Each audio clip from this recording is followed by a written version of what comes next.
Let's get into the Montreal Canadiens now, a little bit more into the weeds, if you don't mind. Let's talk about some wants and needs. Before we get into that, of course, support us by supporting our sponsors at betonline.ag.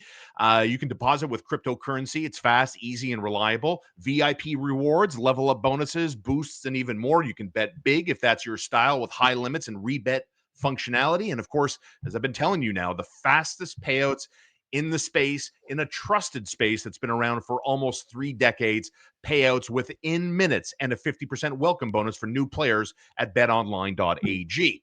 Now, you and I, over the course of the last many months now, talking about the wants and needs of the Montreal Canadiens. And now here we are very much into the thick of the offseason, before the draft, before July 1st and free agency. So we have some time to get into what we think after a very successful season, team-wise, individually, what we think the Montreal Canadiens need to get done this offseason. So let's start there, Marco. The wants and needs of the Montreal Canadiens. Need number one. Let's start with what they need to tackle right away as soon as they're ready to get into business. Once the playoffs, I assume, are over and everyone can start doing some work here. Gary Bettman doesn't like big moves while the NHL playoffs are being done. So Yeah. the number one need today, what is it for you? Does it like big moves? Proceeds to announce the NHL's interest in Atlanta. Just the Yeah, best. just Just the just best. just If like Gary makes news, Gary can make news. exactly. Ken Gary can Hughes make the move. cannot make news. Correct. Ken Hughes can't trade for Sidney Crosby today, and the NHL is going to love that. You know what I mean? To give you an extreme, which, by the way, it's never going to happen. So let's Thank stop you. talking about it. Okay, good. I also said the Canes weren't going to make the playoffs this year. So if you catch my psychology, that's what I'm doing. So need number one, what is it for you? To me, it has to be a second line presence, Yes. like a true Yes. you need a player that can put up 60 points. Like, that's unanimous. I think everybody that pays, everyone watching this channel right now, I think we all nod. Yes. The number two guy. Yes. Not necessarily a number two center. Right. A because this is the thing, right? And so this is where I like to bring in the notion of caution to the tale. You can state that the Canadians need X, Y, Z. It's unrealistic with the amount of teams that are looking to improve this summer that they fill all those needs. It's unrealistic. So to me, when you're looking at what they can do, they need to bolster their second line. Be it a winger, be it a center, bolster the second line. Right. Figure it out, right? And then you get to free agency, and if there's guys that are left over that could be a stopgap, well, then power to you. Yeah. Until then, see what's there. So that's one. Number two, I feel would be a bona fide top four right shot defenseman. And then number three would probably be a bruising bottom six forward. Someone that could take defensive, they could play in defensive roles, but could also really bring the physical nature that the Canadians kind of lacked in the playoffs that they'll need in order to win around. Now, they don't necessarily need to get all of these now. In fact, they could probably get some of these at the trade deadline if they feel like that player could stick around. Sure. So there's always options. But to me, I think the biggest key point is they have to improve their top six. That is undeniable. Yeah. And then, we'll see how the Laval Rockets playoffs play out, right? Because right now, Logan Mailloux is playing out of his mind. Correctamundo. If this can carry over in terms of momentum to next season, there's a chance they decide to retain him and not use him as trade bait. And he's the guy that's starting on the Canadiens' third pair next year, right, on the right side instead of David Savard, or higher in the lineup depending on how things go at camp. And then they decide to give David Reinbacher a little bit more time in Laval. That's how that process is going to work. So Agreed. The Canadians don't have a second line center prospect in the pros right now, right? A lot of people are going to point to Michael Hage and say, well, him. And this is the one mistake that the Canadians have made and fans have made time and time again when it comes to 100%. Band-Aid situations. 100%. Michael Hage may become a second line center. He's not a blue, and no disrespect there, but he's not a blue chip prospect in the sense that he's a guaranteed second line center. He's 21 years old. He's still in college. Yeah. When we mean blue chippers are here. Line center, blue chip second line center, we mean you're looking at a player that has potential for number one center status, but would likely become a number 2. Yeah, So, yeah, yeah. there's a couple of those in this draft upcoming, right? You look at a Caleb Desnoyers, Anton Frundell, yeah, Roger McQueen, guys like that, would even James Haggins to a degree, like there's a chance he could become a second line center, so those are the kinds of guys that you can count on. Yeah. Whereas Michael Hage looks to be more like a middle six, 2-3. If things go well, second line center. If things go moderately well, third line center, Yeah. or second line winger, right? So like But that that's years, like, he's multiple years away at from least us at least watching. at At lea least 2. at least, yeah, in my Yeah. mind too, right? But So, the like, thing to consider is, a lot like I think he deserves more hype than the general consensus is giving him. And I think things need to be a little calmed down amongst oh, yeah. Habsmen. Like, He had honestly, a like, really good I'll season, watch right? Michael Hage in Michigan, but, like, you and I, we're talking about, like, as early as next season, That's it. you know? Okay. So there's two ways of looking at this, and I think this is where the conversation gets fun. Kent Hughes made it a point during his end of season presser to say it multiple times that they don't want to bring in a guy that's going to stop a young player from Correct, getting into the lineup. Now, correct. that's one thing, but you can never have this is also the same GM that said you can never have too many centers, right? That's why he acquired Alex Newhook, because you can never have too many centers. Yeah. And so you have guys that could potentially play center, and then you have guys that can play center. If Michael Hage, like if they go and get a second line center, and Michael Hage comes in and he looks like a second line center, then there's absolutely no problem shifting the other second line center to the wing or vice versa, or having 3 strong centers, 1, 2, 3. Like that's how cup teams are built. So to me, there's no problem. But where I have issue is like waiting for Michael Hage, and I think that's problematic because there's a lot that can go wrong. He can get injured. He could Exactly, become exactly. because I've spoken to him. He's committed to becoming a center in the NHL, but again, like to do that, you need to be a good centerman at lower levels before you can, And Yes. right now, he's trying to figure that out at the NCAA level.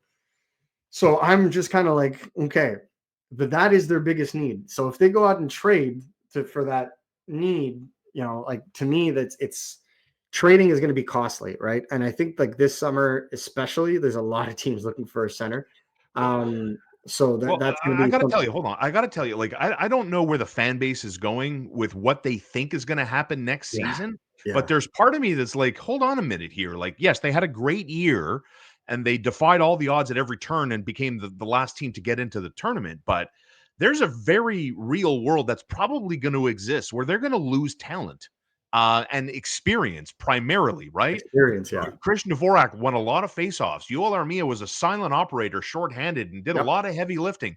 And I'm not so sure both of them, one of them, are going to be back next year. So, like, when we talk wants and needs going into 2025, 2026, yes, Mm-hmm. we can find common ground.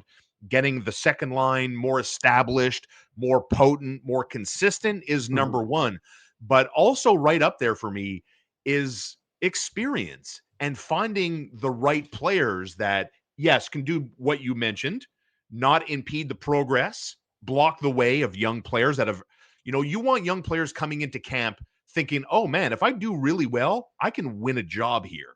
Yeah, Right. So you want to leave that door partially right. open. But But they is they there already is, have that is there a problem. concern that maybe this team might take a step back next year and we need to get people ready for that possibility? Yeah, there is a possibility for it. But on the flip side, I think this is the way I see it. Yeah, This is a team that was basically playing do or die hockey from like December on. exactly. So they were gassed. Apologies. They were gassed.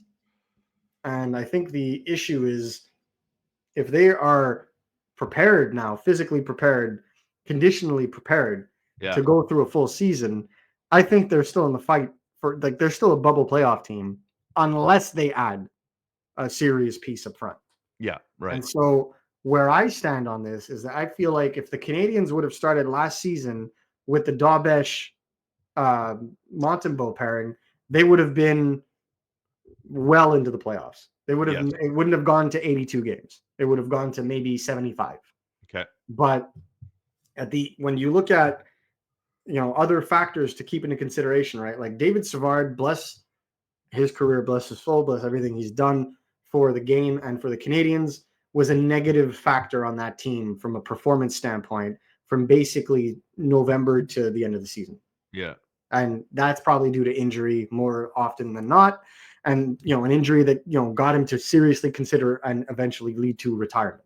So I can't really, think about that. But then you factor in adding a guy like Ivan Demidov. You factor in the growth of the younger players.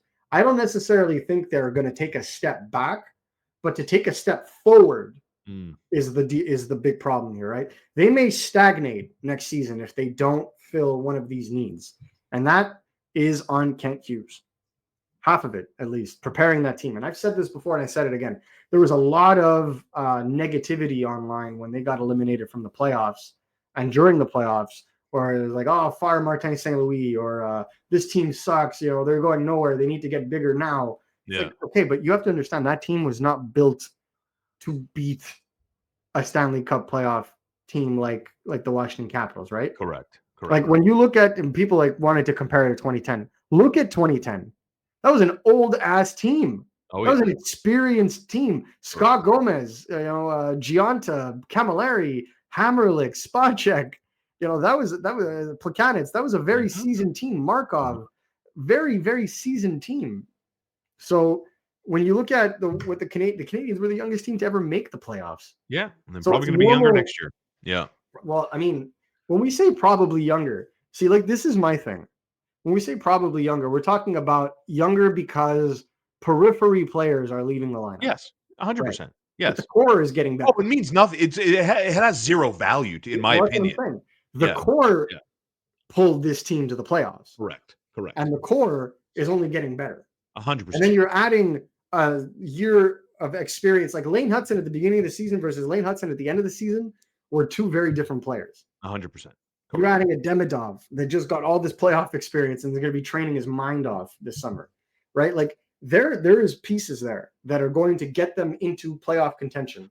But if they want to ensure, then they have to cover. They have to get a competent second line, not a second line that is going to be benched, in the end of a third period when you're defending a lead. No, consistency is key. A second line that you're not afraid to play on the road. Correct. And that's why, you know what? Like we could talk about wants and needs and everything else. I want to see this team get bigger. I want to see them get a little bit nastier, right? They're doing that. And that's why Logan Mailloux and David Reinbacher are to be dramatic, vital. They're vital to see this team to a lesser degree get to another level. You need that. You can make the same comments about Florian Xhekaj, for example. Right? I think that a guy like Florian Xhekaj developing into that mean crash and bang, offensive fourth line center, third line center, if he surprises, is essential for the Canadiens because I don't disagree. That's the kind of player that teams trade first round picks for. Right? So that's what I'm saying is they just need to continue to develop that process.